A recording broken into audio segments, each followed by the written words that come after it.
జోహార్ సాయి చంద్, జోహార్ సాయి చంద్, జోహార్ సాయి చంద్, జోహార్ తెలంగాణ అమరవీరులకు.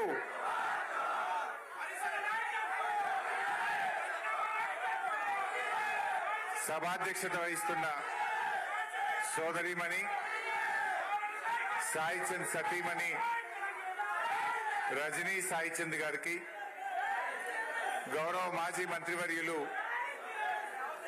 శ్రీనివాస్ గౌడ్ గారు, నిరంజన్ అన్న గారు, లక్ష్మారెడ్డి గారు, మిత్రులు ఆర్ఎస్ ప్రవీణ్ గారు, మాజీ శాసనసభ్యులు రామ్మోహన్ రెడ్డి గారు, ఆల వెంకటేశ్వర రెడ్డి గారు, రాజేందర్ రెడ్డి గారు, పట్నం నరేందర్ రెడ్డి గారు,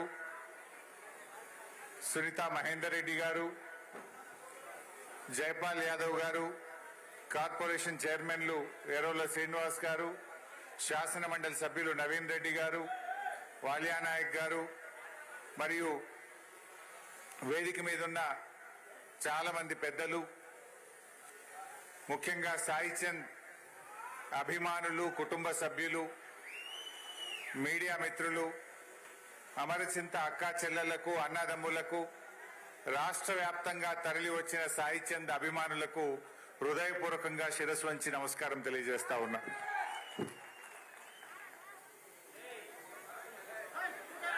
నిజంగా సాయి చంద్ మనను వీడిపోయి 2 సంవత్సరాలైందంటే నేను నమ్మలేకపోతా ఉన్నాను.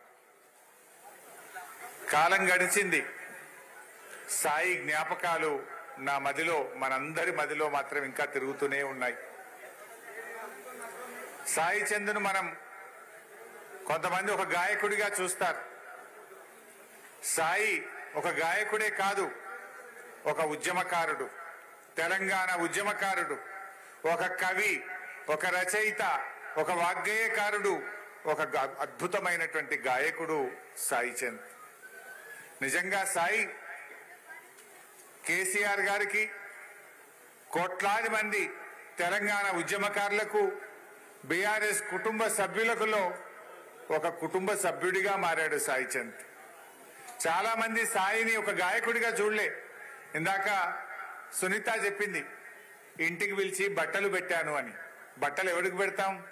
తమ్ముడికి పెడతాం, తోబుట్టుకు పెడతాం, ఆడబిడ్డకు పెడతాం. అలా కోట్ల మంది ప్రజల హృదయాల్లో సాయి నిలిచిపోయాడు. నిజంగా సాయి లేడంటే ఈరోజు నాకు చాలా బాధగా, నమ్మలేనటువంటి పరిస్థితుల్లో ఉన్నాను. సాయి చంద్ ఒక్కొక్క మాట